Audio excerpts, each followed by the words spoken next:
terrible, Christy. What have I ever done to you? I don't need you anymore. I'm going to live with Mom, so pack your bags and get out. Cutting off my words, my mother-in-law and husband said that. They had no intention of listening to me. I felt my feelings for them cooling. I'm Christy, 27 years old. I've been married to Albert for a year and a half. Albert can be indecisive, but I thought it might be better to be with a more docile person every day, so I decided to marry him. We're a dual-income couple, and we've been cooperating and getting along well. Then, the incident happened right after the New Year. The signal for the start of the incident was the doorbell that rang at 7 a.m. on Sunday. We, as a dual-income couple, are still asleep at 7 a.m. on Sundays. We're too tired from the weekdays to wake up easily. But we finally gave in to the persistent doorbell, ringing again and again. Hello, who is it? I looked at the monitor with sleepy eyes and a groggy voice. There stood my mother-in-law, Greta. Christy, why have you made me wait so long? What? Huh? What, Greta? Greta's cries echoed early in the morning. Shocked, I woke up Albert. I hurried Albert, who was still half asleep, and we opened the front door in our pajamas. Mom, what's going on this early in the morning? Albert, help me, please, I've been thrown out. Saying that, Greta cried even louder. Come in for now. Greta sat down in the middle of the 3-seater sofa once inside. What happened, Mom? Did you fight with Becky? We didn't fight. Becky unilaterally kicked me out. Becky is the wife of Albert's brother, Ken. Greta lives with Ken and Becky. I made the excuse of preparing tea for 3 to escape to the kitchen. What does it mean that Greta was kicked out of Ken and Becky's house? I listened while waiting for the kettle to boil. They always said I made the utility bills high, or they didn't like the taste of my cooking. It's been like that ever since we started living together. Terrible, isn't it? Greta sure is energetic this morning. Her endless complaints keep coming. I sighed deeply. Actually, Greta and I don't get along very well. We just don't click. If I choose right, Greta chooses left. If I say something is good, she says it's bad. It's like that in everything. Greta, Ken, and Becky were already living together when Albert and I got married, so I was relieved that I wouldn't have to live with Greta. But this was a bolt from the blue. I never expected Greta to be kicked out and come to our house. This morning I finally couldn't stand it and talked back, and then they told me to get out. I'm so sad and ashamed. I thought Becky wasn't that unreasonable, but is it true? Tea's ready. Thank you, Christy. You're on my side, right? Great. I have nowhere else to go. Please let me stay here. What? I really struggle with Greta's habit of unilaterally deciding things. I had a hard time at our wedding because of this. She decided on the wedding cake and dress on her own. Don't decide on your own. It's our wedding, Albert's and mine. And since Greta and I have opposite tastes, none of it matched what I had in mind. I had a tough time convincing Greta not to create a fuss and changing things to match our wishes. Bitter memories. Even after getting married, she makes plans without considering our convenience. We had to reschedule or adjust work because of her. I have common sense, you know. I wouldn't dream of taking Christy's room. I'll just borrow a little space in Albert's room, so don't worry. No. Common sense, really? And live here. This is all so sudden. Our home is a 2-bedroom, company-owned house. Albert and I each have our own room. There's no spare room. Even if she borrows part of Albert's room, our house is small. It was inevitable that problems would arise immediately.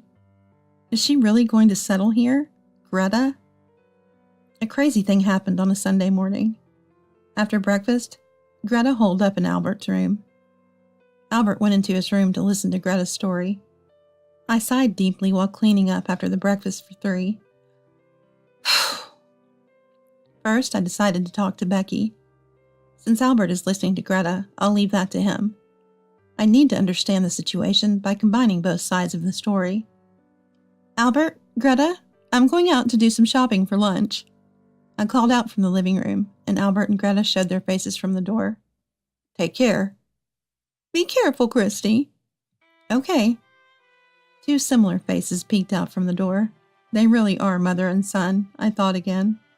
I went shopping and stopped at the park to call Becky. I had emailed her before leaving the house, so Becky answered quickly. Christy, are you okay? Greta must be causing trouble, right? Becky started with that. Becky, are you feeling mentally drained? It's Ken who's suffering more. Ken? Huh? Ken, who Greta never mentioned, is struggling? What does that mean? What did Greta tell you? Well, I honestly told Becky everything I heard from Greta. Then Becky, with a serious tone, said, I thought as much. Don't believe what Greta says, Christy. Becky's story went like this. Before living together, Greta, Ken, and Becky had discussed how much money each would contribute to the household monthly. But that only lasted a few months. Greta stopped contributing money at all. Ken repeatedly asked Greta to stick to the agreement, but she wouldn't listen. Greta had quit her job unexpectedly. Then she began taking money that Becky left at home for expenses, including food and the kids' ballet class fees. When Becky protested, Greta played the victim. The situation had actually been going on for a while. Albert and I had no idea. Ken and Becky started avoiding leaving money at home. Proud Greta didn't ask Ken and Becky for money, managing with her savings and pension. Then Albert got involved. We had given Greta some money, saying he won big in gambling. That's when things changed. Greta started belittling her eldest son and praising her youngest. And this morning, I'm fed up with this awful life. Albert will treat me better. Greta stormed into Ken and Becky's bedroom saying that, and then left. That was just before 6 a.m. today. I was puzzled. Greta's story was completely different. Becky advised me worriedly, whatever you do, don't make promises to Greta. Don't believe her. Understood. I ended the call. As I shopped, I compared Greta and Becky's stories. They didn't match at all. What should I believe? For now, I need to talk to Albert. I'm back. When I returned home, Greta and Albert had moved to the living room. They greeted me with smiles. Welcome back. We're going out to buy things Mom needs for living here. You rest, Christy. We'll have lunch out. What? I said I was going out for lunch shopping, right? Eating out. And what does she mean by things for living here? Is she really planning to stay? For how long? Not forever, right? Then we're off. Wait, just a minute. Albert and Greta left without listening to my objections. You must be kidding. I couldn't believe it. I don't care if it sounds narrow-minded. Living with Greta? No. It would be stressful, overwhelming, a life of constant tolerance. What should I do? It seems Greta had no intention of returning to Ken and Becky's. Albert appears accepting of living with Greta. I doubt Ken and Becky would chase after Greta if she left. This is bad. I'm at a complete disadvantage. I feel like despairing, complaining and rolling onto my bed. I suddenly felt something off. The arrangement of my cosmetics was different. Did Greta use them? If she wanted to use them, she could have asked. But more than that, I don't like someone entering my room without permission. I don't have proof yet that Greta entered my room and used my makeup, but I felt a sense of disgust. Perhaps I'm being overly sensitive after hearing Becky's story. Still, I definitely felt something was off. I started to search my room anxiously. Closet, bookshelf, small item storage. Ah! I exclaimed involuntarily. $100 was missing from the $300 I had put in a drawer to deposit in the bank tomorrow. There should have been $300, but only $200 was there. No way! Becky's story seemed more credible now. Her previous information and the missing $100, the image of Greta taking money from our home became vivid in my mind. I felt alarmed. I couldn't handle living with someone I didn't get along with, especially if money issues were involved. This couldn't go on. I absolutely couldn't live with Greta. Albert and Greta returned at 9 p.m. I finally got to talk to Albert when Greta went to take a bath. Hey, what are we going to do about Greta? She's going to live here. I don't want that. I can't live with her. Huh? What's that about? What can I say? You're heartless. Mom was kicked out of Ken's house. It seems she left on her own. I talked to Becky. Even so, we can't just turn away Mom with nowhere to go. Not right away. She could rent an apartment or something. Once she's ready, she could move there. You know Greta and I don't get along. You're just dismissing all of Mom's concerns. You were the one complaining about her, remember? Was I? I forgot. But living together isn't so bad. Mom said she'll contribute to the household. I don't trust her promises. Christy, that's terrible. What have I done to you? A high-pitched scream came from behind. Greta had come out of the bath and into the living room. It hadn't even been 5 minutes. You think that about me? I can't leave my dear Albert with someone like you. Break up. Huh? Break up? That escalated quickly. Albert is wonderful. He respects his parents and is caring, much better than Ken. It's a shame he's the second son. I can't let someone as twisted as you have him. Break up. I'll live with Albert. Leave. Greta was ranting but somehow smiling. Something was off. Greta, why are you smiling like that? What? You finished your bath too quickly. Were you waiting outside the room, hoping I'd say something wrong? Your hair is dry, but I didn't hear a hairdryer. That's not true. How rude. Greta was clearly flustered. Looking at Albert, he was avoiding eye contact. How obvious. They were conspiring to kick me out. I felt anger towards them. Who's the terrible one now? Albert, what is this about? Me? As if there's anyone else here to call upon. Albert looked back and forth between me and Greta. Me with my eyes narrowed in anger, and Greta with her wicked smile. Albert, it's okay, just say it. Greta urged Albert. Then he nodded and spoke up assertively. I want to live with Mom, not you. You're the one who should leave. Pack your bags and go. Huh? My voice came from deep within, making Albert flinch. See, Albert also can't live with you. You're the problem, Christy. Greta pointed at me as if accusing a criminal. That's right. That's right. Albert joined in, waving his arms. What a coward. Scared just a moment ago. My love for Albert disappeared at that moment. Completely and utterly. What kind of man is this? He didn't listen to me at all, just followed Greta's words. Infuriating. Unforgivable. Fine, divorce it is. Divorce? Christy, how understanding of you at the end. That's great, Albert. That's not the response to a grand gesture like this. I don't need alimony. I'll take all the furniture and appliances I bought. That's okay, right? Sure, that's fine, right, Albert? Greta was in a good mood. Albert was flustered by the rapidly progressing situation. You'll regret this, I thought. That night, we downloaded the divorce papers from the City Hall's website and filled them out. It felt impulsive, but I couldn't stand a life parroticized by Greta. I didn't need an Albert who treated me as an inconvenience either. Greta volunteered to be a witness on the divorce papers. I asked Becky to be the other witness. We submitted the divorce papers promptly. I also advanced the moving out process. After filing for divorce, I stopped talking to Albert and Greta completely. We were like strangers who happened to be on the same flight. The atmosphere was not comfortable, but it was just a matter of enduring until I moved out. On moving day, I directed the movers to take out the furniture and appliances. The belongings quickly disappeared from the house. Greta exclaimed when she saw the air conditioner being removed. Wait, Christy, why are you taking down the air conditioner? Why? I bought it. Where did the TV go? The TV is mine too, and so are the washing machine, vacuum cleaner, microwave, and hairdryer. Before we got married, Albert lived in a furnished studio apartment. I, on the other hand, had my own furniture in a normal rental. When we decided to live together, I brought most of it here. I left the refrigerator, which we bought when we got married, for a bigger one, and the scale. What are you doing? Put them back. We can't live without these. Albert knows most of the furniture and appliances are mine, right? Albert stood dazed, watching the belongings being carried out. The movers seemed concerned about the exchange between me and Greta. I asked them to please continue without minding us. Throughout the process, Greta continued to criticize and blame me, directly and boldly, muttering on the side, looking at Albert and me as if we were something unbelievable.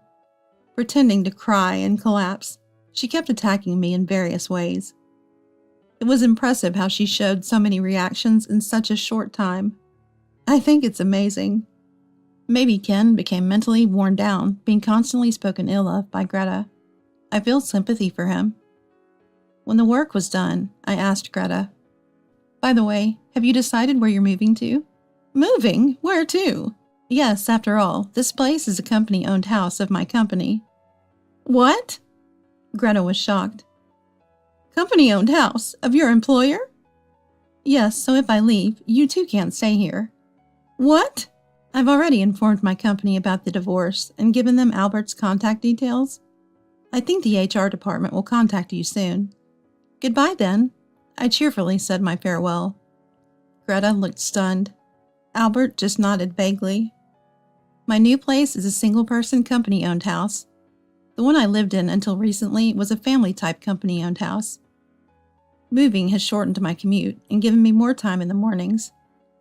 Housework is just for one now. I can even enjoy a drink whenever I like. How comfortable it is to live alone. I was appreciating the joys of living alone when my phone rang after work. It was Albert. Feeling good from the drink, I unwisely answered, even though I should have ignored it. "Christy, I was wrong. Come back," Albert exclaimed as soon as the call connected. "I'm already home." "Not that home. I mean, come back here." Why?" What a ridiculous thing to say. I couldn't help but laugh. "The HR department from your company contacted me. They said I could stay here." "That's good for you." "Not good. This place has a rent of $13,000. "Well, it's a well-located family property." "It's a convenient family property with necessary shops nearby. That's a reasonable price." Until now, there was a company rent assistance, and Albert and I split the remaining rent. That's what the $300 I left at the house was for, $100 of which Greta stole. "I got swayed by Mom. She said she had nowhere to go. I was her only hope. Flattered me. I got carried away trying to protect Mom and was harsh to you. I never really wanted a divorce." "But it's already done. Too late." "And I can't afford to live on my own salary. To furnish the house, pay the rent, and take care of Mom too. It's impossible." "Really? You're realizing this now? It was obvious." "Christy, I was wrong. Please come back." "You told me to leave, and I can't be family with Greta again. Bye." "Just wait, Christy." "I'm not waiting." I turned off my mobile phone and drank a beer. Ah, delicious. I don't need an Albert who neglects me just for a bit of flattery. I forgot about him and happily got drunk. The next morning, I rushed to work in a panic.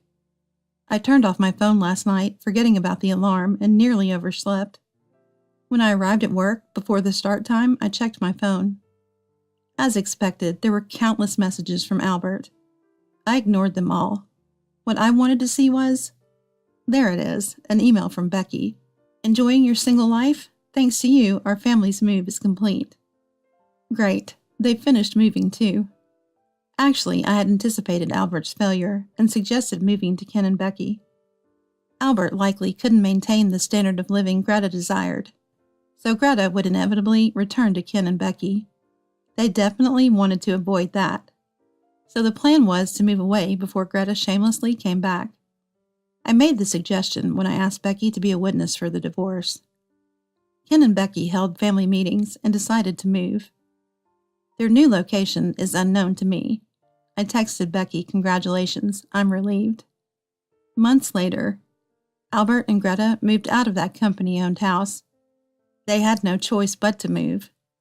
They had to, since Albert couldn't afford the $13,000 monthly rent. They moved to an old apartment far from the station, in the opposite direction of my new place. Greta had thought they could live in a company-owned house near the station. That plan failed, and she quickly started blaming Albert. She didn't contribute the promised money either. She once tried returning to Ken and Becky's house, only to find they'd already moved and someone else lived there. Lost and disappointed, she returned to Albert's place, unleashing her bad mood. Albert kept contacting me for help. I'm not involved. I enjoy being alone. Recently, I got tired of Albert's frequent updates and changed my phone number. Now I won't be bothered by annoying Greta. No more worries about being stuck with a man who can't stand up to his mom. This divorce corrected the course of my life. I just turned 27. A failed marriage is no big deal. There's still so much life ahead.